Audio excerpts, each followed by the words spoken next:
Hey everybody, welcome to another Good Vibes Gaming discussion. I'm your host Ash Paulson, and I'm joined as always by my very good friends and GVG co-founders Derek Bittner and Steve Bowling, and we are here to discuss our latest patron-voted topic, which is our top 3 games of the year so far.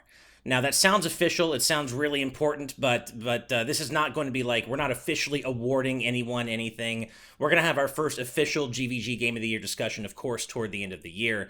But this is we're going to play it a little more loose for this one. We've all played varying degrees of games this year and have spent time on different games. And like I know myself, I've spent time playing games that were originally released in 2020 but got next gen updates. So in 2021. So we're not playing by a hard set of rules here. We're just going to kind of go around in a roundtable format and talk about our top 3 games of the year so far as we see them right now in July. So with that said, like I said, we're going to go in a round robin format. And Steve, let's start with you, man. What is your number 3 game of the year so far? My number 3 game is one that I actually liked so much that I had to do a review on. And Derek actually reminded me that it came out this year, thankfully. It is Record of Lodoss War Deedlit in Wonder Labyrinth, which came out of Steam Early Access on March 27th of this year. It's made by Playism, Team Ladybug, and Why So Serious, which, I mean, I don't know who the hell these folks are.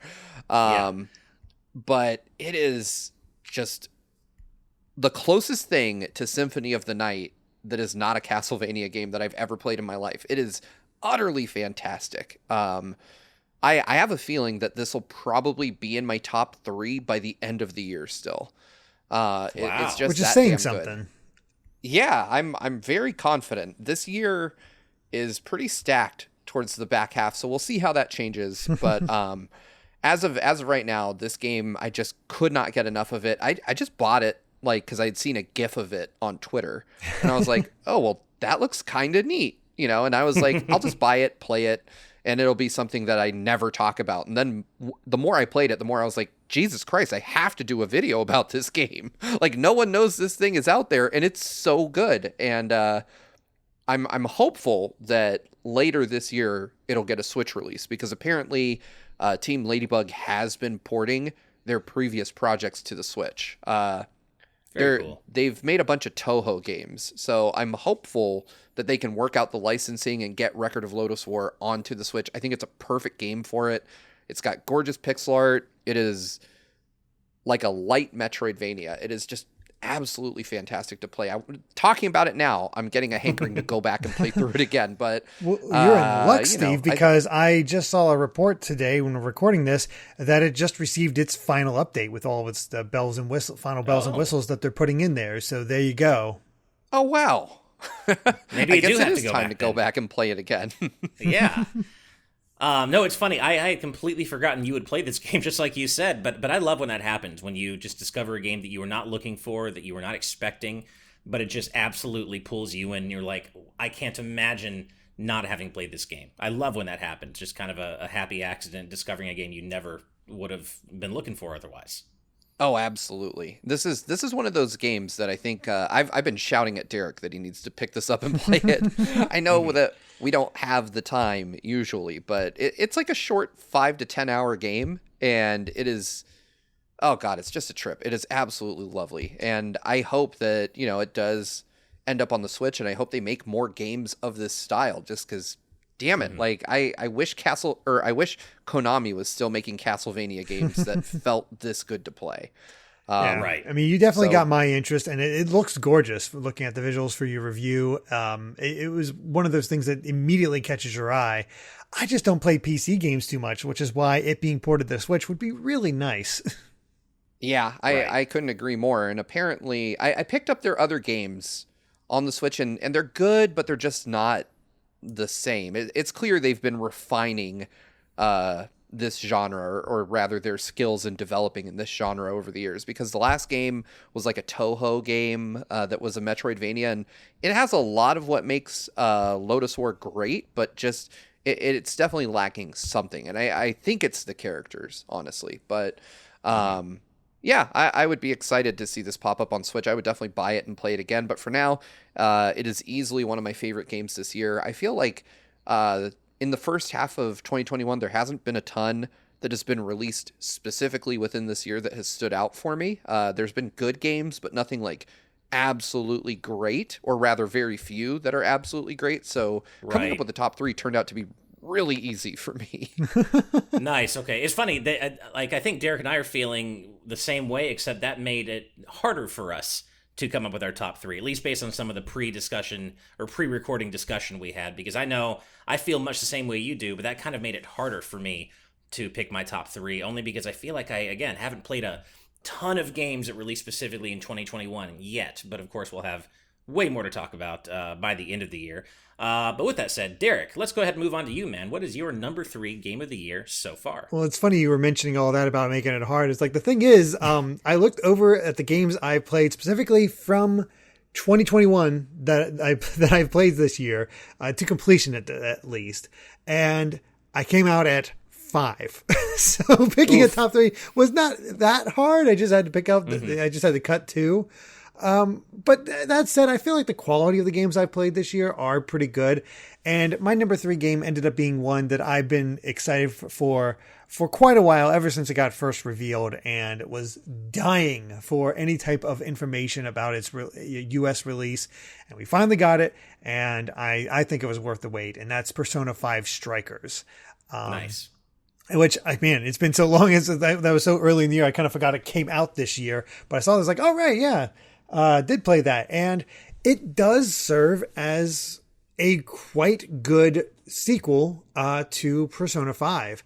I don't know if the stakes are quite as high or anything like that. It's obviously going for a different vibe, but it's the gameplay that really drew me in for this one, where it feels less like a Musou or a Warriors game and more like an action RPG, with occasional moments where they really push the Warriors element when you're just fighting enemy after enemy and after enemy. And it feels like a reward when you get to those points, because it is just so chaotic. And by the time you get accustomed to your characters and have them all set, you feel really good tearing through them. Like you've nailed them down, because each character does feel very different, and it's much different from a lot of other Warriors games in that there's no guard button, so you're constantly dodging or using other methods to weaken enemies and get in there, and it could be a ton of fun. And I came away very satisfied from it. I don't think it quite reaches the heights of the original Persona 5 as far as storytelling goes, but that's hard to do with going from a dedicated JRPG to a Warriors game. But still great story, fun to just be with these characters more, which I think is what people can kind of appreciate by this. And it's what it feels like in the same way. You know how anime movies feel, Steve? Where it's like, maybe it's not the most earth-shattering story or anything like that, but you get more time with these characters. Absolutely. Right. That's kind of how you feel with Strikers, where it does feel like a sequel. It is picking up where it left off. It's not one of those, like, there's a lot of games for Persona spinoffs where it happens and it's like, and then their memories were erased because we need to fit it into the neatly into the timeline where it came out. I was like, no, this is definitely a sequel, picking up where it all left off, with some great new characters. Not many, like, outside the core cast, not a lot of returning ones, which is fair with how it all goes, but still a ton of fun, and I think a great entry point for people who are interested in Persona, but maybe not a big fan of the Warriors franchise, or Warrior fans looking for something different from the typical Warriors-like gameplay. Well, I remember you were saying, Derek, that it feels like the Persona branding throughout the game is so authentic that it feels less like a Musou game or what's a game that you would think of as a Musou game, and more like a straight Persona 5 action RPG, right? Oh yeah, absolutely. It has the same sense of style to it. There's characters earning levels, and like one of the big things, like we've all played Age of Calamity. You know how a big thing for a character is unlocking just more of their combos and expanding beyond that. There's only 4 movesets to really unlock for each character, and it just happens naturally over time as you play with them. It's not a dedicated thing where all of a sudden it's like these hyper extended combos. Like, no, basically what you get is what you first get from the characters is what you have, and it doesn't really expand beyond that. But you get new spells for your personas, and that's how it kind of expands. And feels like that because you are like, I'll say this right now. I've got my butt kicked plenty of times in this game, and you just have to kind of rearrange your party, and that might be one of those weaknesses. If you go in to a battle and you don't know what you're up against, well, you're going to just have to likely die and build your party around their weaknesses, and then you'll be able to do it just fine. It's because that really does matter, and there's some tough parts, but it's satisfying in the same way. Gotcha. Cool.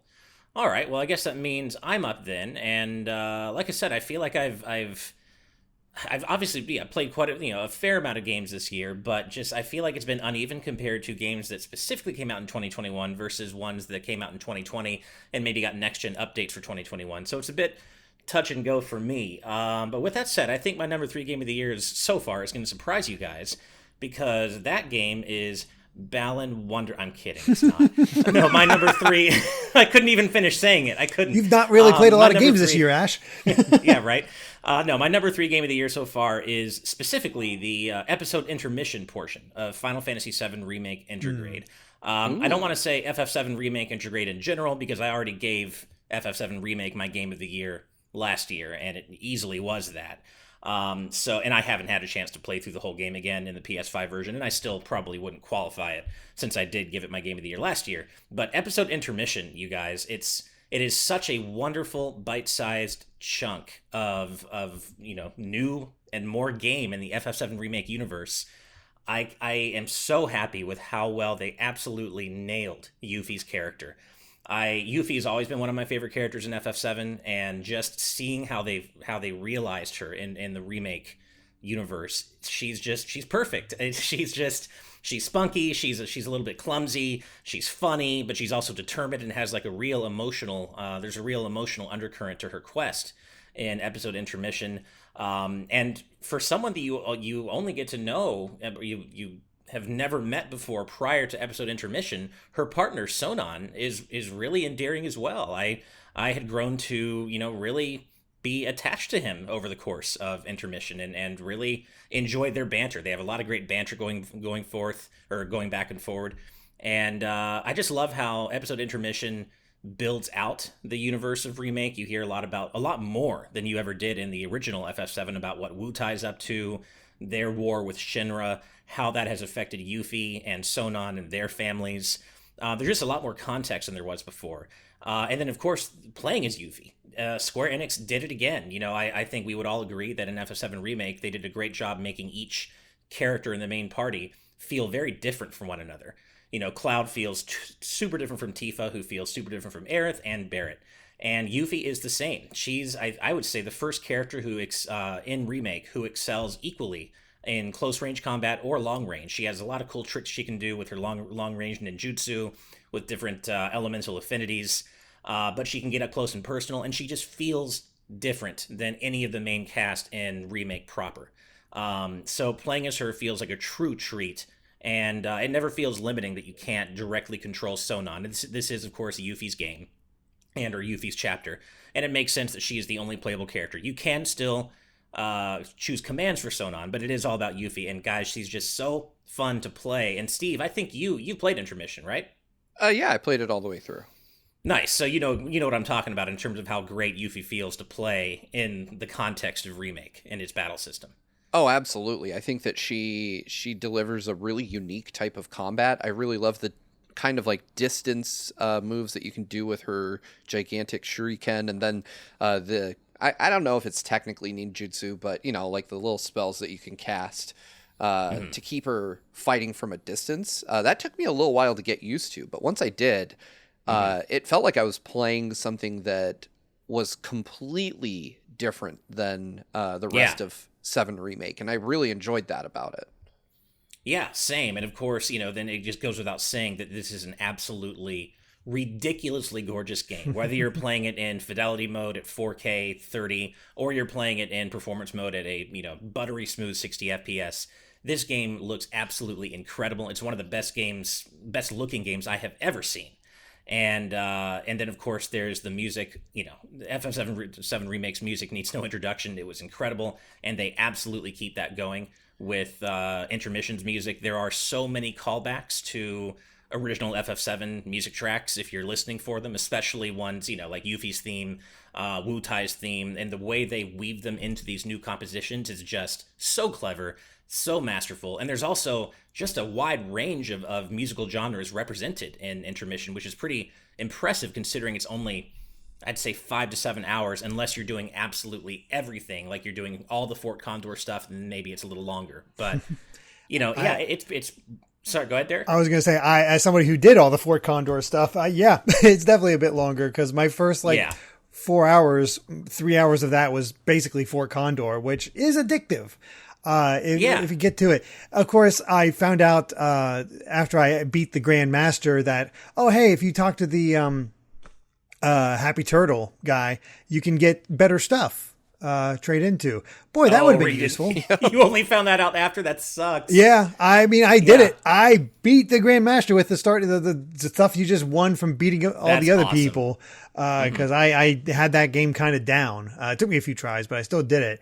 Nice. And it's one of those, I like the little detail when you got to the Happy Turtle guy and hunting down all that stuff. They had various versions of their theme. And it just goes into, they don't need it, but some of those really are good. And it really ties into that. And I think that's the fun of Yuffie. And I have not beaten Yuffie's story. I am still very much early on. I am still in the process. When I left off, I'm still in the process of chasing down that one Avalanche member that's getting chased by Shinra security, like outside Sector 7. So I'm still super early in. Gotcha. But it's given me enough time to try out Yuffie, kind of figure out her combat, because it is so different. But once you really get into it, it's feels really good. But I get caught off guard a lot of times when I look at her health and oh God, I'm almost dead. Where'd that happen? It's she is very much glass cannon, I guess, because she can hit hard, but man, she just cannot take a hit. Well, also, of course, that's something that could be, changed up a little bit depending on the material you have equipped and stuff as well. But definitely. And that's just, I'm glad you brought up stuff like the Happy Turtle and Fort Condor, because that just kind of is part of that stuff that really builds out the remake universe, and just you can tell the love that went into this whole project, and it's so clever the way they're recontextualizing things from the original game, like Fort Condor, making it a board game. That's really clever. I don't think I enjoyed it quite as much as you did, Derek, but I still appreciate what they were going all the for, trophies. And I think it's very clever. Yeah, I know. And then the Happy Turtle stuff, that was almost a footnote in the original game, and yet they made it its whole entire own side quest in remake, that with its own, just kind of character. Again, the proprietor of the Happy Turtle, he's funny, he stands out in Intermission. The music, the Happy Turtle theme, I continue to love what they're doing with the remake universe. And of course that then goes into the ending and all the stuff that you see after the ending that we can't talk about here, but I can't wait to talk about it with both of you because it's awesome. But I've just really enjoyed my time with episode Intermission, and my biggest complaint is that it isn't longer. And I can't complain because I know how much time it takes to make these games. But if anything, I just wanted more time to play as Yuffie without having to replay old sections and fight the same enemies. It doesn't feel like there's quite enough game here, just because it's so good and I want more of it. And that's a good complaint to have. So I think, that's my number 3. Yeah. I think it works too, because Yuffie does really recontextualize a lot of what you see, like her complaining about the smells of Midgar, her working with Avalanche, but not the Barrett's branch. And she's like, well, I want to go more radical like them. They're the ones doing the cool stuff. I want to do that. Right. Exactly. And seeing the aftermath of, Cloud's fall when he met Aerith, and how those characters react to that, and the build up to Tifa's choice with Corneo and all that. It's like seeing that stuff from the other side, I fills out this world, It definitely does. And it just makes me that much more hyped for part 2 whenever we get it, hopefully by 2023 or something. Who knows? Mm-hmm. But that's it for our number 3 games of the year so far then. So Steve, back to you, man. What is your number 2 game of the year so far? So interestingly, my number 2 game is going to be the game that I probably sink the most hours into in 2021, regardless of where it places on my list at the end of the year. And that is Phantasy Star Online 2 New Genesis. Of course, nice. Yep. I have already probably put over 100 hours into that game, conservatively. I wish I had that amount of time to give to Final Fantasy 14. You're making me jealous, man. Right? It definitely came at a cost, but I've been playing it nearly every day since it released. You know, like 30 minutes here, there. When it first came out, I definitely had a few like marathon sessions where I would play 5 or 6 hours. But I hit the level cap pretty quickly. I have a review that I'm currently editing for it, so you can determine if it's for you or not. But so hopefully, you know, this discussion will come out.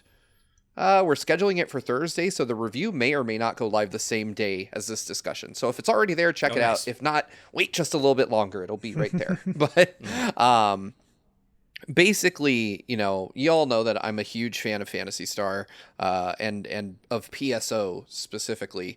You know, I played the original PSO2 that came out 9 years ago a ton, like thousands upon thousands of hours. I played the original PSO. I actually know exactly how many hours. It's like 1,511. Jesus. So Wow. these games get their hooks into me pretty well, and New Genesis is no different. But it is an MMO that's in its first month of existence, which means that there just isn't a lot to do. So that is probably one of the things that's keeping it from the number one spot right now. It also doesn't do a whole lot that's like super new as far as games go. And I think when we get to our number one choices, you guys will understand why I picked what I picked. But PSO2 New Genesis is probably the best online game I've just ever played in my life. It is... They kind of like cribbed a bunch from Xenoblade and Breath of the Wild and mixed it with what makes PSO so exciting and fun to play. And I just can't get enough of running around in this world, like literally running around. The traversal mechanics in PSO2 New Genesis are... it is a toss-up for me, which I like more between Spider-Man and PSO2 in terms of just the sheer joy of movement. New Genesis has this fantastic mechanic called the Photon Dash, where you push the right trigger once and your character just takes off like running, and there's no like meter, there's no stamina, so you can just book it across the map. That however reminds you feel. me so much of Xenoblade Chronicles X. Yeah, and when you're doing that Photon Dash, you have a Photon Jump, and you leap like crazy high into the air, and you can wall kick off of almost anything. So if you see a mountain in front of you, you can literally just wall kick your way up the damn thing. And it feels so damn good to like do that. And then you can launch off and just choose to slowly glide your way down. And you can, like, if you get to a high enough point, you can glide almost entirely across the map and just watch things going on beneath you, like parties fighting giant monsters, all kinds of stuff. And I've just become addicted to exploring. I mean, it's definitely got the same PSO typical loop of like, you know, going out there, grinding quests, finding new loot, and repeating that cycle until you are fully end game equipped, which unfortunately, again, new game, not a real end game to speak of yet. But what is there is just such a solid foundation to build upon that I know that 5 years from now, I'm still going to be playing this game, you know, probably with a lot less intensity than I have been. But it is a game that I'm sure will be a part of my life for the next 8 years, you know, and that's saying something. Wow. Yeah. So I think what's there is good. I think there's not enough of it, but you know, as far as games go in 2021, knowing that I'm probably going to be playing this in 2025, that enough is, or that alone is enough to put it into the top 3 so far for me. But yeah, man, if you haven't checked it out, I will tell you all day, it's free to play. Go try it. I mean, you have to have a PC or an Xbox right now. Unfortunately, in Japan, it's on literally everything: PlayStation, Switch, PC. I wish that Sega would pull whatever strings they need to at least get a PlayStation version out here in the US, because I think the game would benefit immensely from being on PlayStation as well. But I'm not sad it's on Xbox. It also sounds like you could do with 100 hours or so to also play it. That would also help. Yeah, that would help. Right. To be fair, I will be the first to admit that I've got a serious problem. You don't need 100 hours. It only takes to get to the level cap. If you really grind, I would say it takes like 15 hours to get to the level cap. Okay. With one class. If you can change your class and level up all the different classes to 20, which is the very low sounding but somewhat time intensive level cap, and then that'll give you like a couple weeks of play. It's just that it's become the game that I play with friends and other stuff like that. So I've got a lot of people to start the game, and now I just kind of cycle through those people and help them with stuff. Nice. That's nice. perfect. Well, awesome. I mean, I've certainly heard you talk about PSO2 way more than just in this discussion, and I know that it's a game that is truly near and dear to your heart, and I'm just glad that this new version has made you so happy, because I know that you, of all people, would be the most critical if it didn't live up to your expectations. Yeah. Yeah, it definitely takes what PSO2 did right, and a couple things. Again, wait for the review. Takes a couple things PSO did wrong, and replicates those. Okay.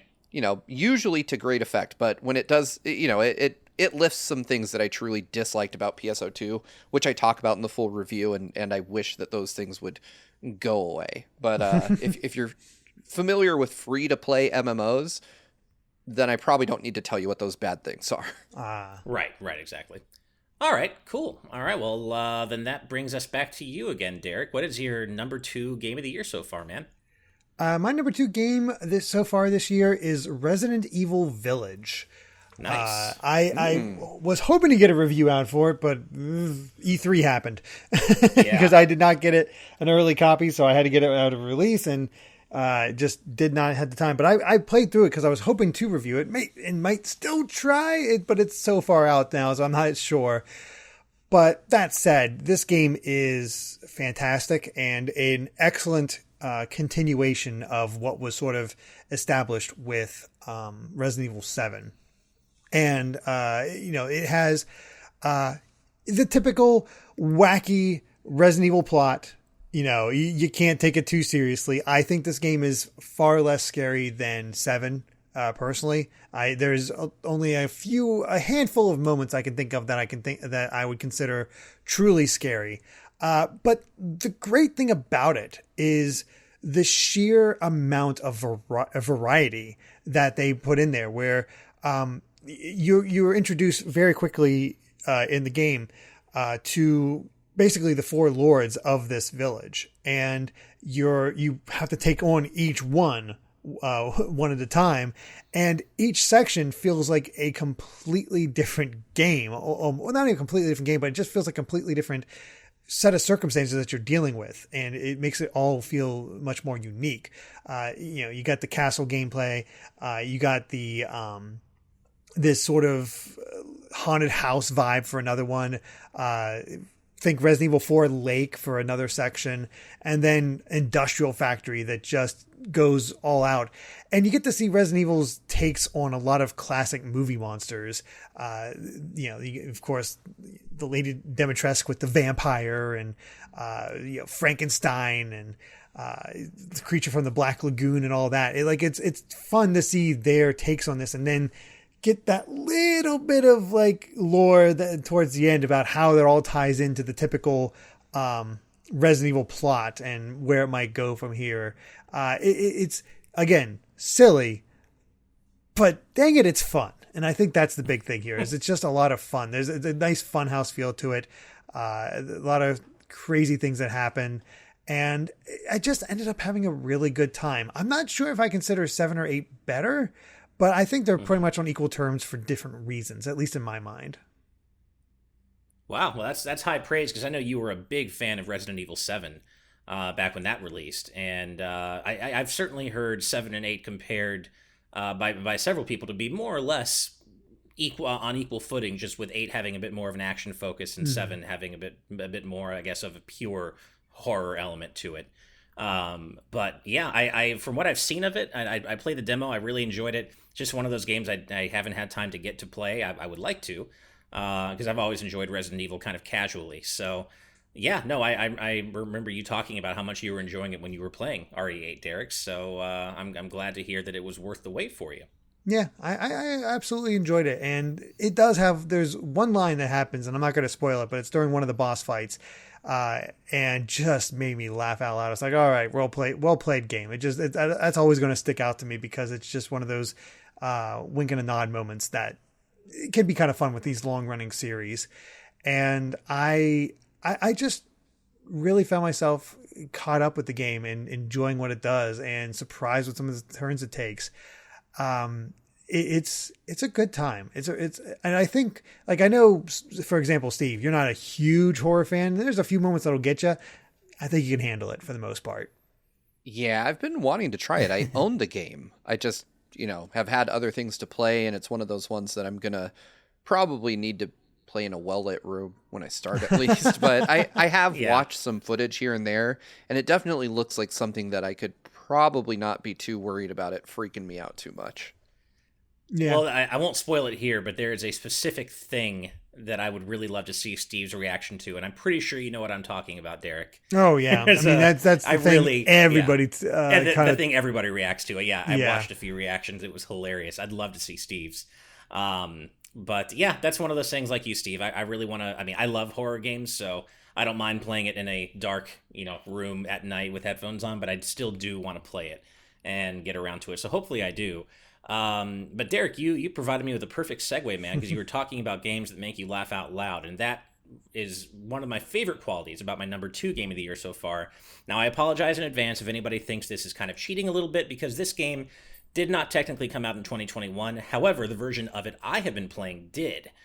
So this was a game that came out at late 2020. And then it got a PS5 update in March. And I think you guys know where I'm going with this. Yep. That is Yakuza Like a Dragon. And I know any GVG fans who've been watching various episodes of TNT, whatever, you've heard me talk about how much I love this game to death. And yeah, it's not a 2021 original game, but I associate it with 2021 because a lot of my free gaming hours, when I have them, have been spent on this game.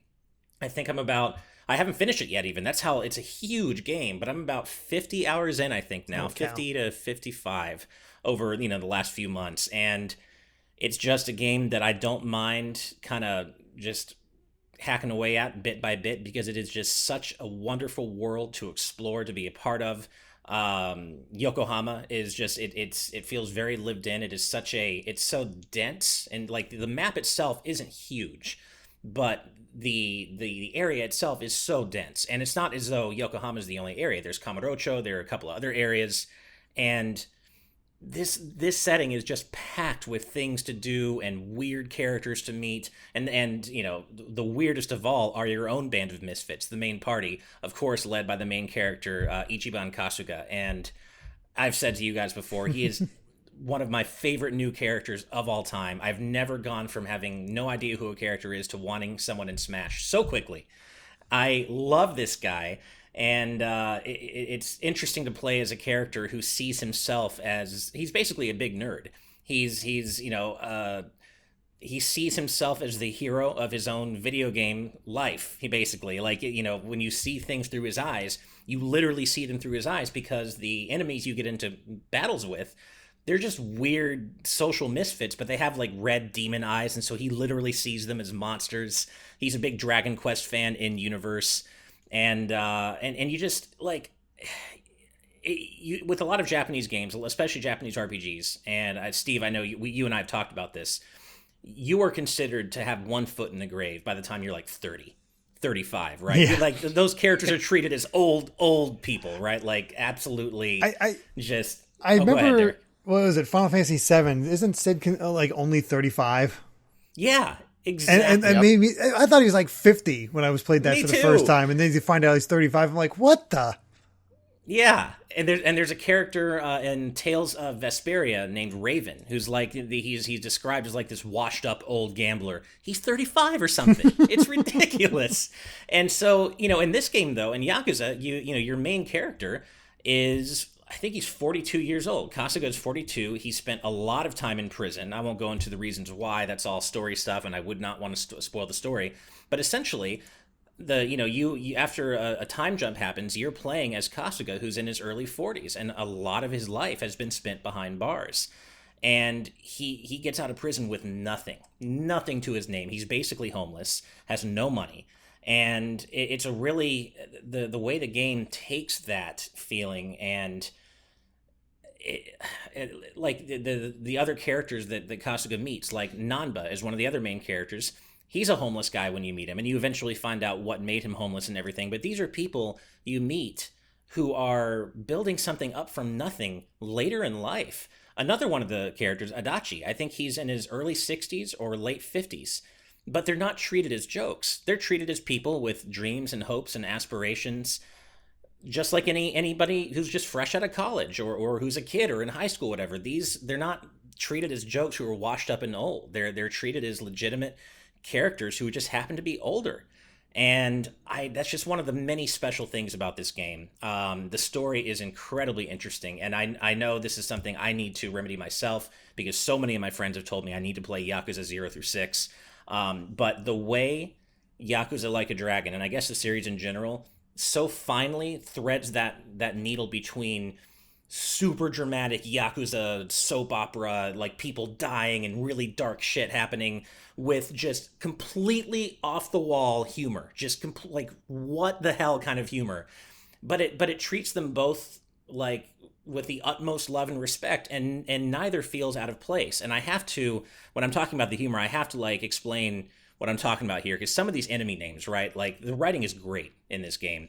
And the enemies almost kind of remind me of like a modern take on Earthbound, like a modern M-rated take on Earthbound. So you've got enemies like Capitalist Punisher, Dot Combatant, Steamed Punk, Pressured Cooker, Snackin' Sprinter, Dine Dasher, Shady Religious Founder, Neo Hippie. That one specifically sounds like it came right out of Earthbound with the New Age Retro Hippie. City Slicker and Lotion User. These are enemies that are literally weird, like old men who walk around with like pool toys, and they oil themselves up and try to like tackle you. This game is absurd, you guys. It is just absolutely psycho. But at the same time, then you follow the main story, and it tells a really grounded, really emotionally resonant story of a guy who's, basically had everything taken away from him, and he's just trying to make his way in life and help as many people as he can along the way. And it's just amazing to me. I could go on about this game forever. Unfortunately, we don't have forever. But yes, I'm sorry if anyone thinks I'm cheating, since it isn't specifically a 2021 game. But Yakuza Like a Dragon has to be my number 2 game of the year so far, personally. Real quick, just go ahead. in relation to Like a Dragon, because I saw this came out today where one of the translators that worked on the game was talking about it. Scott Strichart was saying about how Ichiban in Japanese talks about how you had to, at one point talks about how you had to write down the spell of restoration, which was the password system Dragon Quest used on the Famicom, but Dragon Warrior awesome. Had a battery. And so for the dub exclusive, so they have 2 different translations. It seems like they have 2 different translations here, depending on whether you're playing subbed or dubbed. And in the dub, they have him talk about the fact that, the final offer from the Dragon Lord at the end of original Dragon Quest, where he offers to give you half the ability to rule half the world, and they just put that detail in. It's just kind of crazy. That's so cool. The writing really is just fantastic in this game, and I also I should mention, and of course all the Yakuza fans out there will know exactly what I'm talking about. The soundtrack, especially the battle themes. This Yakuza's Like a Dragon soundtrack absolutely slaps. It's got like my wife and I will sit around just listening to various Yakuza 7 battle themes because they are that good. And the soundtrack's great. Everything about this game is just awesome. And if you've kind of been not sure about jumping into the series, you're not sure you want to commit yourself to 0 through 6. I was in that position too, and I want to go back and play them. But Yakuza 7, for me at least, as someone who is a newcomer to the series, seems like a great place to jump in, although I can tell that there are a few references here and there that are a bit lost on me, which, that's a shame, but what are you going to do, right? So, yeah, Yakuza 7, love this game to death. And that, of course, brings us to our number one game of the year so far. And Steve, I would throw this to you, but interestingly enough, I think we all have the same game for this one. Am I correct, guys? I believe you're correct. Okay, so of course, our number one game of the year so far is Ratchet and Clank Rift Apart. And I have been wanting to talk about this game with you guys ever since I finished it, which is about probably 2 weeks ago at this point. And where do you even begin with this game? We could talk about the unbelievable graphics. We could talk about the character models and the cutscene animation. We could talk about the planets you visit and all the different set pieces, the weapons.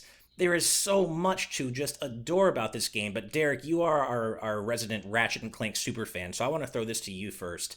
What is it about Rift Apart specifically that is making it your number one game of the year so far? It's a combination of a lot of things, because I think Ratchet and Clank for me hits its hardest when it finds the heart of these characters, does something new, and then just goes with it. And that's why Crack in Time was my favorite for the longest time. And I'm still debating whether I enjoy Crack in Time or Rift Apart more, because they both hit that same core thing where you have Ratchet dealing with this internalized thing, Clank having to deal with something as well. Both of them sort of dealing with their own issues and going from there. And then you have, with Rift Apart, you add in that third character in the form of Rivet, who just so naturally slots into this duo, and you could almost swear she was been there the entire time, or had her, like, it feels so natural how she got in there. And the way that the exploration has been has changed, and how everything feels just like everything is firing all cylinders is how the best I can describe it, because every weapon, while maybe not the craziest in the series, feels useful in a way that a lot of other games have not been able to pull off. Plus the DualSense controller really utilizing what those guns can do and making it feel like an addition to what you typically do, where you just typically hold down the button or have a couple thoughts on how a weapon might work and then dodge like crazy. And you can't really do that here. We can, but there's a lot more nuance to it that really rewards the player. And it all just comes to a head where I couldn't put it down. I loved every moment, and I'm just sitting here with a smile on my face, all the great changes, the wonderful story, the fun writing, and just making it work. I love it to death, and I can't wait for the next one. I really can't. Yeah.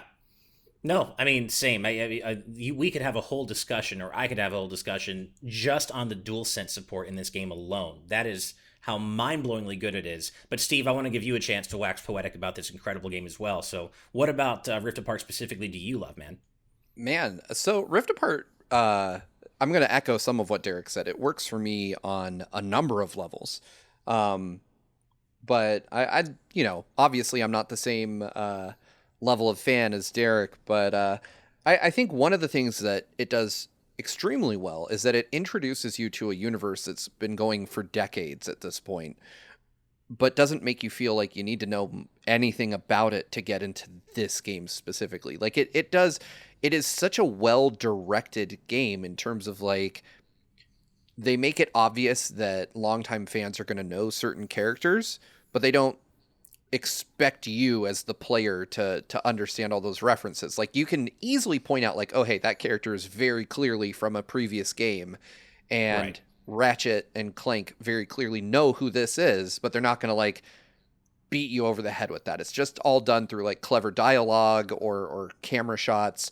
And I would say, that's it makes it approachable. It makes it less intimidating as someone who isn't up on the lore of Ratchet and Clank to come into the series. And it definitely sparked an interest in me to go back and play those older games, which I hope I will do someday. But this game, like I said, that's not the only thing about it. It is incredibly well put together. as like a lighthearted, fun narrative that also manages to make you care about the characters in play. Being somebody who again has never played properly a Ratchet and Clank game before this, I cared about the titular characters as much as I feel I could, but it also drew me into the stories of Rivet and Kit, which I also thought were really great characters. I honestly played more as Rivet and Kit than I did as Ratchet and Clank, or Rivet and Clank, depending on where you're at in the game. Right. But God, I felt so invested in the stories of these characters in what I thought initially would be like a lighthearted, family-friendly game. And it is definitely those things, but I think it's there's really something for everyone here in terms of the story and the pacing and the gameplay.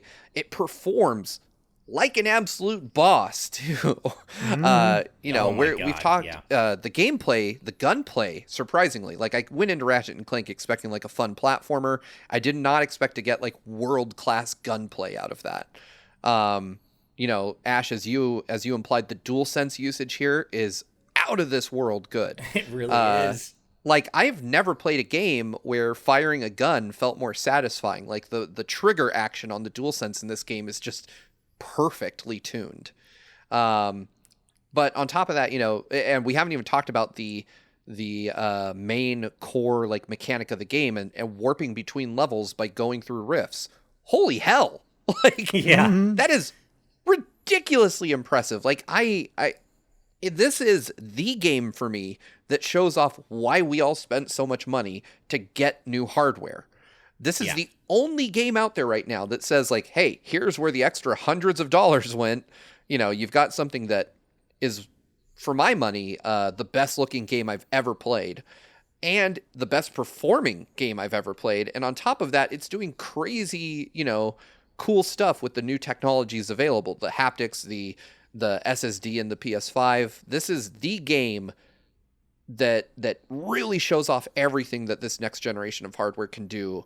And it does it while wrapped around, incredibly engaging gameplay and a heartwarming story that makes me, just like Derek said, now I'm just itching for a sequel. Like, this has now become a series that I'm going to look at for the rest of my life for AAA platforming gaming experiences. This to me is every bit as much important to PlayStation as Mario is to Nintendo now. Absolutely. I mean, there's not a lot more I can say beyond that. But I mean, I felt that for years, but it's nice to hear somebody else say it. Yeah. I suspect that this will be, if it is not number one by the end of the year, it will be number two at worst, in my opinion. Mm-hmm. Looking at what I know is coming, I will be honest, I still think Metroid has a real good shot, but sure. I think it will come down to a very difficult decision for me. Right. I mean, yeah, you both said it so well. This game is truly the complete package in terms of having a heartwarming story and with characters you really care about and engage with. I don't feel like it talks down to the player at all. I don't think it tries to age itself down, and it deals with some pretty heavy stuff at times. But it does so in an eloquent way.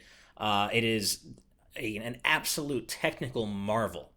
An absolute showcase for the PS5 in terms of what you said, Steve. I mean, just on its face, the performance is fantastic and the visuals are beautiful. But then you add in the dimensional rifts and how some of those, like when you're going through different dimensions and settings, some of those take place in the same boss fight. And that's like wild that you're fighting a boss and you're going through different dimensions and the setting is changing. On the fly. There's no, mid battle loading, no mid gameplay loading. I mean, it is genuinely incredible. And I also love I love the visual effect of the dimensional rifts, like the many platforming challenges, because I just love how it looks like walking through them and suddenly you're in this whole other world. But if you walk around the rift, you're still in the same area. Like it's such a cool trick, like a cool visual trick where you can walk around the dimensional rift and still be where you're supposed to be, and you can walk backwards through the dimensional door, and you're in the same place. But it's only when you go through the rift that you end up in this new area, and it's such a cool visual trick, and then of course we get to the gunplay and the DualSense the DualSense use of the adaptive triggers and the haptics, and this game might have the best haptic feedback I have ever experienced. And then when you couple that with the adaptive triggers and how each one, they feel different per gun, basically per weapon. It's just, I mean, there's another game that came out this year that also used the adaptive triggers incredibly well, and that's Returnal. And I think that did a great job using the triggers, but this, I would say, even is better than that. And that's saying a lot. And I've told you guys that when I got my PS5, the big light bulb, holy shit, this is next gen moment to me was when I played Astro's Playroom and felt the adaptive triggers and the advanced haptics for the first time in that game. And I'm like, okay, this is what sets this apart for me. Yeah, it looks great, sure, but this is what makes PS5 feel different to me. And when you couple that with a full, Astro's Playroom is great, but it's a bit of a glorified tech demo in the sense that it's over very quickly. But when you apply that and that those incredible advanced haptics and adaptive triggers to a full game experience, like a full-length game experience, that, I mean, it delivered in every way that I imagined it would before this game came out. And yeah, I've said I've been a big fan of haptics for a long time, going all the way back to the N64 Rumble Pack with Star Fox 64. I think it does add something. And then with the Switch and its, quote unquote HD Rumble, I think it added even more. But the DualSense is a step up even from that. You can call it 4K Rumble. I don't know what you call it, but it's awesome is what it is. And then with the adaptive triggers, holy crap. I've been showing off the previous Ratchets on stream from my personal Twitch, and I had reached Tools of Destruction at that point, which is notable because that was early on in the PlayStation 3's lifespan, and you'll remember the big controller for PlayStation at the time was the 6-axis, which had no rumble. And trust me, that was a hell of a shift to go from just so immersive with the PS5 and Rift Apart to Tools of Destruction, which is still a fun game, but not having that was you could feel the gap. And that's, I think that really shows how big of a deal it is, because you don't think about it. Until you experience it, it's like, it can't be that big, but it really does add that much to it. And as a long-time Ratchet and Clank game ever since the first, it makes me so happy to finally see people paying much more attention to this game. Like, it's always done well, but it never seems to be a topic of conversation. To see both of you who have not played the series nearly as much or at all in some cases, get into it just as much as I am, that is cool for the future of the series. And I hope we get more sequels from Insomniac, because these guys are wizards, and I just want to see what else they can do with these characters. Me too. I mean, I want a full Rivet and Kit game. Straight up. I want a full game with them.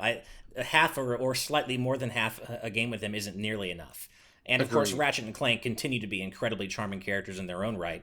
And, it has to be said that a lot of why the story works as well as it does is because of the fantastic voice acting. I mean, as you said, Steve and Derek, Rivet feels like she's been there all along, and that is owed in huge part to Jennifer Hale's incredible performance.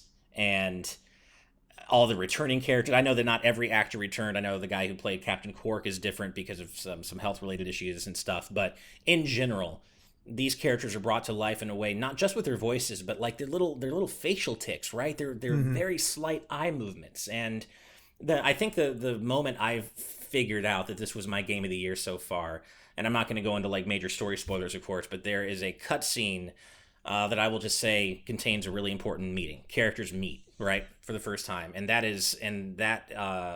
right after that, you're kind of surprise pulled into a boss fight, and the beginning of that cutscene to the set piece of that boss fight was when I was like, oh shit, this is something really special. Yeah. This is... And then the oh my God. thing that happens afterward.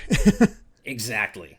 Yeah. And it does a good job of making... Because Ratchet games have struggled with that in the past, where they have these villains who do come across as villainous, but they're also so silly that you don't think about how villainous they are.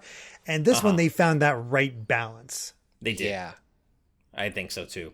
I 100% agree with that. One thing I want to say real quick. I have my wife has watched every game I've reviewed, just because of the nature of the fact that my recording setup is in our room. And that means that she saw the whole slate of both Series X and PS5 launch titles being played, a lot. And she didn't express disbelief at like the visuals of any game that I played until Ratchet and Clank. Y'all know I didn't review Ratchet and Clank, but I did have pre-release access to it. Thanks, PlayStation. And when I was playing it, she was there the moment I started the game, and she saw the opening cutscene, and she was like, "Oh, this must just be a movie." She's like, "This must just be like a pre-rendered video, right?" And I was like, "No, I'm 99% sure this is the game." And she's like, "Nah, it looks too good. It looks too good." And then, the camera zooms in and I have control, and she's like, "No way." She was like, "This game looks stupid good." She's like, "This is ridiculous." And she did not say that about Miles Morales or Demon Souls or anything else that she's seen on my PS5 so far, but this was the game that like broke that for her. She was just like, "I can't believe a game looks this good. This is crazy." And it really does have like a filmic quality to the visuals. Like it looks, again, zero hyperbole here. Like if you told me that this was a new Ratchet and Clank movie and I was not a person that was informed or in the know about games, I would totally buy that. Like I would, that is something where it is just ridiculous to me, and not just from the visuals alone, but also just the direction of the cutscenes feel like they're ripped out of a Pixar film. And I am just continually impressed by how amazing this game looks in motion. Same. I remember when I first got to, and I was already really blown away by what I was seeing, but when you first get to Sargasso and you see that kind of prehistoric nature all around you as Rivet exits her ship, and I'm like, this is playable. Like this is what this looks like in gameplay. It is truly astounding what they were able to accomplish with this game. And my wife too has seen a lot of the a lot of PS5 and Xbox stuff, and she sees me play a lot of games. But with Rift Apart, she was also saying like, y'all don't deserve video game developers. Like you guys, like she's like, I know there are going to be people out there who are complaining about something or other, and of course there are, but she's like, you guys do not deserve game developers. How were they able to do this? And I agreed with her. I'm like, it's almost magic to me that we could be playing a game that looks as unbelievably great. I mean, great doesn't even begin to describe it, as Rift Apart does. And we're all coming from growing up with the NES and SNES, and I know that we all totally will always appreciate 8-bit, 16-bit graphics, and more or older than that. I love 8-bit visuals. I love pixelated platformers and everything. But just from a technological sense, seeing how far we've come, it just blows my mind. And this game truly is the complete package. And the sooner we get a Rivet and Kit full-length game, the better. Because God, I love those characters, and I love all these characters. I want more adventures with all of them, and I want more adventures with all of them with this quality of writing, because as you guys know, I played Ratchet and Clank PS4 right before this to kind of prepare for it and compare and contrast, and it was a great game in terms of, I thought it looked good and it was a lot of fun to play, but the writing was so poor. It was like all the jokes fell flat, and I'm like, oh man, this is really this game isn't nearly as funny as it thinks it is. And I remember not thinking that about Tools of Destruction when I played like half of it, but I was like, man, is this really not as good as I thought? Hollywood writers thinking they know better. Sorry? Hollywood writers thinking they know better. Exactly. And then I played Rift Apart, and I was like, oh, okay, total difference. But yeah, we could go on forever about how awesome this game is, but that is our shared number one game of the year so far, Ratchet and Clank Rift Apart. And with that said, we're done. We've covered our all three of us have gone around and covered our top 3 games of the year so far. And so, yeah, thank you all as always for joining us for this awesome discussion. As a reminder, we are fully Patreon funded, and these weekly discussions, like the one you're listening to now, the topics are voted on by all of our patrons at the producer tier and above. So if you want to check us out over on Patreon and get in on that action, head on over to patreon.com/gvgaming and check out all the different tiers we have available there, ranging from $1 a month all the way up to $400 if you want to sponsor our news show, Today's News Tonight. But either way, even if you don't support us on Patreon and you just follow us here on YouTube, we love you, and we would really appreciate if you could smash that like button, subscribe to the channel. Every little bit truly does help us grow. So thank you so much, and we will see you for the next weekly discussion next week. Thanks so much, everybody. Bye.